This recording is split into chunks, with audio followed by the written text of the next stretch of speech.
अब हम पृथ्वी के बारे में बात करेंगे। सौर मंडल में सूर्य के ओर से बुध एवं शुक्र के बाद तीसरा ग्रह है। सभी ग्रहों में से पृथ्वी ही ऐसा ग्रह है कि जहां जनजीवन उपस्थित है।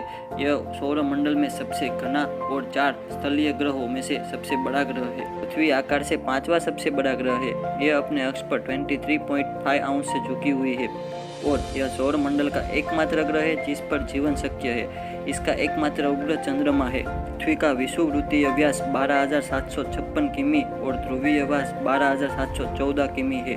सभी ग्रहों की तरह पृथ्वी की भी 2 गतियां हैं। एक है धरिभ्रमण या दैनिक गति और दूसरी है परिक्रमण या वार्षिक गति। अब हम दोनों गतियों को अच्छी तरह से समझते हैं। पहला, धरिभ्रमण या दैनिक गति।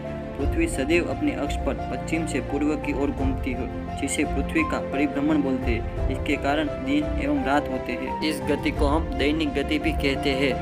दूसरा है परिक्रमण या वार्षिक गति। पृथ्वी अपने अक्ष पर घूमने के साथ साथ सूर्य के चारों ओर एक दीर्घवृत्तीय मार्ग पर भी परिक्रमा करती है, जिसे हम परिक्रमण या वार्षिक गति कहते हैं। पृथ्वी को सूर्य की एक परिक्रमा पूरा करने में 365 दिन 6 घंटे का समय लगता है।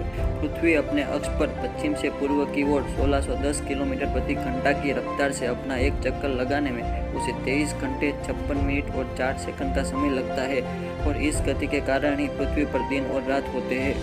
पृथ्वी का परिक्रमण काल यानी कि सूर्य की एक परिक्रमा पूरी करने में उसे लगभग 365 दिन 6 घंटे का समय लगता है। उसे वार्षिक गति या परिक्रमण बोलते हैं। पृथ्वी को सूर्य की एक परिक्रमा करने से जो समय लगता है उसे हम सौर वर्ष कहते हैं। उसका समय 365 दिन 6 घंटे का है। इसी हिसाब से देखें तो प्रत्येक सौर वर्ष यानी कि कैलेंडर वर्ष में लगभग 6 घंटा बढ़ जाता है, जिसके कारण हर चौथे वर्ष में एक दिन ज़्यादा होता है।